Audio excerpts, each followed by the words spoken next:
Olá, tudo bem? Eu me chamo Marcos Vinícius e estamos iniciando o podcast sobre fontes históricas audiovisuais. Antes da gente definir bem o que são fontes históricas audiovisuais, eu gostaria de iniciar com uma questão e definir rapidamente o que são fontes históricas, tá? Fontes históricas nada mais são do que registros, ou melhor, indícios, resquícios, né?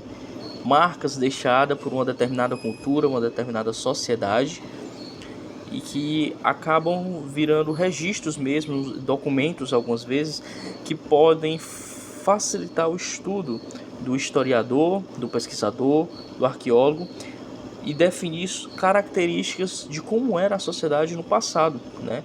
De como era a sociedade na época dos documentos, na época desses indícios, né? É interessante também que é isso que as fontes históricas basicamente vão tratar, né? Sobre as ações do homem no decorrer do tempo, no decorrer dos fatos, e acabam que se tornam uma ferramenta de pesquisa para os profissionais da história. É interessante também a gente falar que as fontes históricas, de maneira geral, elas são muito abrangentes. A gente tem fontes históricas que elas podem ser classificadas como primária, como secundária, como material, como imaterial, como diretas, como indiretas. E basicamente, dependendo de onde surgiu essa fonte histórica, vou apresentar outras características. Elas podem ser escritas, elas podem ser audiovisuais, elas podem ser arquivistas, elas podem ser sonoras. Então, daí a gente vai para um universo muito abrangente de fontes históricas, né? Focando aqui no podcast, a gente vai citar sobre as fontes históricas audiovisuais. Quanto às fontes históricas audiovisuais, basicamente são fontes as quais registram, né, que tomam algum acontecimento pelo meio sonoro. Então a gente tem aí diversas músicas, e nisso a gente não tem como não citar o saudoso Chico Buarque, né, que cantava músicas se referindo a um período histórico do qual ele vivia, né.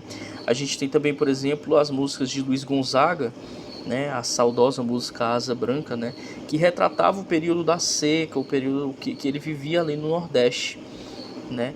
A gente tem também programas de rádio como fontes históricas audiovisuais. E pelo meu visual, a gente tem imagens, fotos, gravações, filmes, documentários, tá? Inclusive os próprios podcasts retratam esse tipo de fonte, né? São fontes históricas audiovisuais. E o que é interessante é que se a gente parar para pensar que aquela imagem, aquela foto que você tem guardada de um tempo muito passado, de quando você era pequeno e tal, essa foto é classificada como uma fonte audiovisual, porque remonta àquele período da história. E aí vai entrar o conceito de microhistória, né, aplicada a pessoas do cotidiano. No mais, a gente tem um retrato muito interessante. As fontes audiovisuais são de extrema relevância para a pesquisa. Por quê? Nelas estão contidos o retrato falado de como eram pessoas daquela época, né? São retratos falados, são vivências baseadas também em outras fontes históricas, né? Que remontam à ideia de como era aquele passado. É interessante também a gente citar o filme 300, né? O filme 300 remonta, né, a toda as guerras, a rotina espartana, os guerreiros e tudo mais. E muita gente, por não optar, não ter acesso a outros documentos, passa a assistir o filme, né? E o filme também se caracteriza como uma fonte audiovisual, né? Tá o retrato falado de como eram pessoas naquela época, de como elas agiam, de como elas falavam, sobre as suas culturas. É interessante também a gente citar sobre de que forma a gente poderia conservar as fontes audiovisuais, de que formas elas se estabelecem como fontes históricas. Então a gente tem por meio de músicas, por meio de áudios mesmo, Então aí entra os podcasts, né? Programas de rádio, programas de televisão, filmes, novelas, documentários. É interessante a gente citar, inclusive, essas questões por conta que as fontes audiovisuais têm seu valor positivo de forma inegável, né? Mas apresenta também o seu valor negativo. Qual o seu valor negativo? As fontes audiovisuais elas podem se caracterizar como um agente histórico, ou seja, uma pessoa que não teve acesso àquele tipo de informação histórica opta por assistir um filme, por assistir uma série que retrata aquele acontecimento.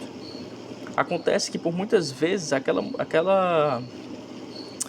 registro, aquele registro da fonte audiovisual pode ter ocorrido manipulações, visto que dentro dos documentos, dentro das fontes históricas, não há neutralidade, né? Essa ideia de falsa neutralidade, né? Então acaba que pode ter indícios de uma potencial manipulação do conteúdo histórico. Então, as fontes históricas audiovisuais têm seus valores, têm seu valor inegável, né? Entretanto, tem esse lado negativo, né? Elas funcionam muitas vezes como um agente histórico e aí é sujeita à manipulação de informação. É interessante também a gente falar de onde elas são mantidas, né? Essas fontes audiovisuais, elas são normalmente mantidas em instituições especializadas, tá? A Biblioteca Nacional do Rio de Janeiro, por exemplo, é o maior acervo de música erudita e popular da América Latina e obras de grandes nomes da música. A gente pode citar também a Cinemateca Brasileira de São Paulo, tá? Que possui cerca de 200 mil rolos de filmes, né? Que dá basicamente aí correspondido a 30 mil títulos produzidos desde 1895, tá? Dentre essas obras a gente pode citar ficção, documentários, cinejornais, filmes, né? E etc. Olá, eu sou Erisvaldo da Silva Carvalho e vou falar um pouco sobre fontes audiovisuais e como elas são utilizadas no cinema. As fontes audiovisuais nos cinemas se referem muito a o que unem imagem e som e o que são elas utilizadas como forma de expressão, seja em documentários ou em narrativas nas produções cinematográficas. Essas fontes podem ser tanto elementos internos ao próprio filme, quanto em materiais usados na pesquisa ou em produção de obras cinematográficas. Mas na verdade, o que é fonte audiovisual no cinema? Quando se fala em fonte audiovisual no cinema, se refere muito a registros que combinam imagem e som, seja imagem como vídeo, fotografia e animação, e seja som como fala, trilha sonora, efeitos sonoros.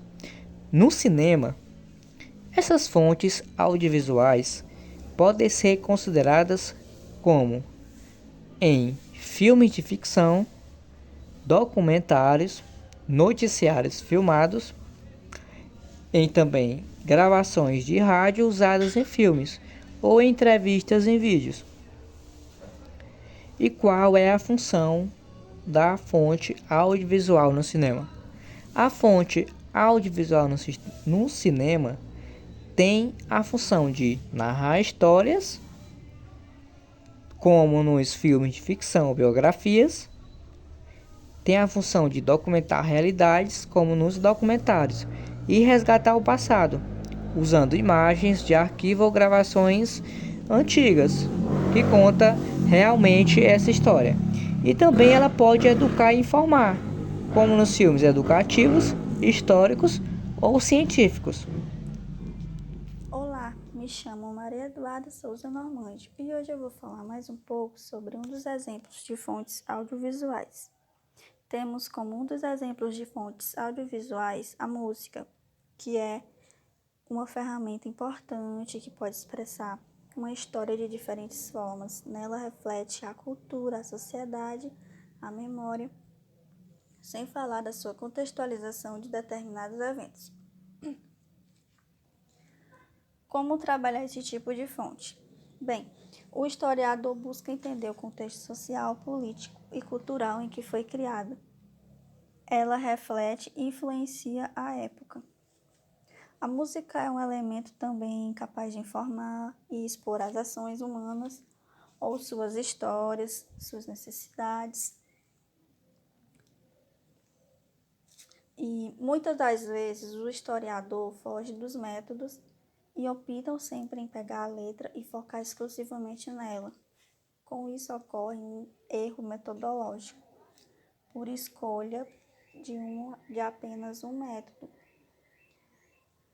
pois ignoram a dimensão sonora e musical da obra, que faz com que haja uma interpretação distorcida do contexto histórico. Aí, com esse erro metodológico, o historiador acaba perdendo informações valiosas sobre a cultura ou as experiências da época. A questão das dimensões sonoras que fornecem emoções ou transmissões, além da letra.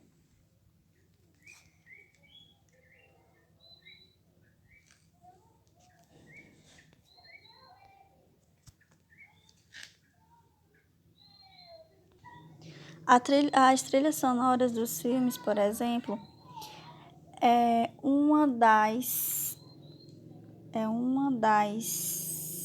experiências das épocas em que os filmes eram lançados, que quando se ouvia aquela música, já sabia de que filme se tratava e de que tipo de emoção a pessoa ia sentir, como o filme Titanic, Piratas do Caribe, filmes de terror, suspense, que sempre dão esses mesmos tipos de emoções.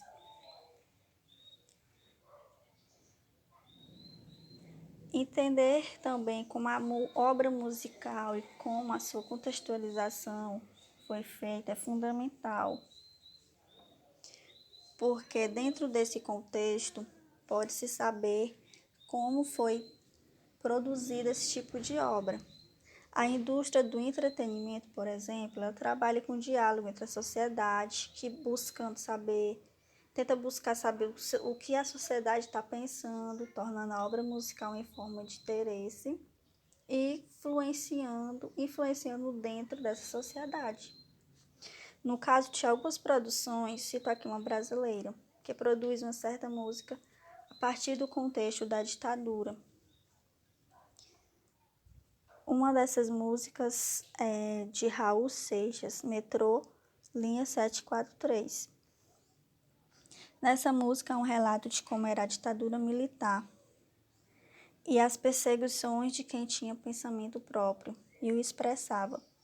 Um trecho importante da música é: o prato mais caro do melhor banquete é o que se come em cabeça de gente que pensa. Além de Raul Seixas, existiram também outros artistas que utilizavam a música como forma de expressão, de certa forma, para manifestar ou protestar uma situação.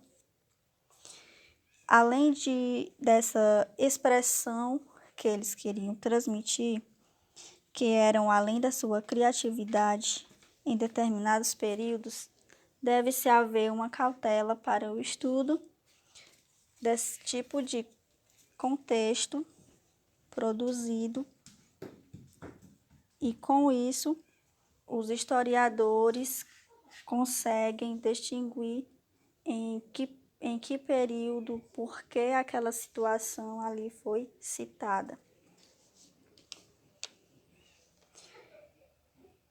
Às vezes o artista pode ter comprado uma briga e ter colocado em sua música, dizendo que a música em si há uma neutralidade, que não quer dizer aquilo que realmente o que ele está pensando ou quer transmitir além daquilo.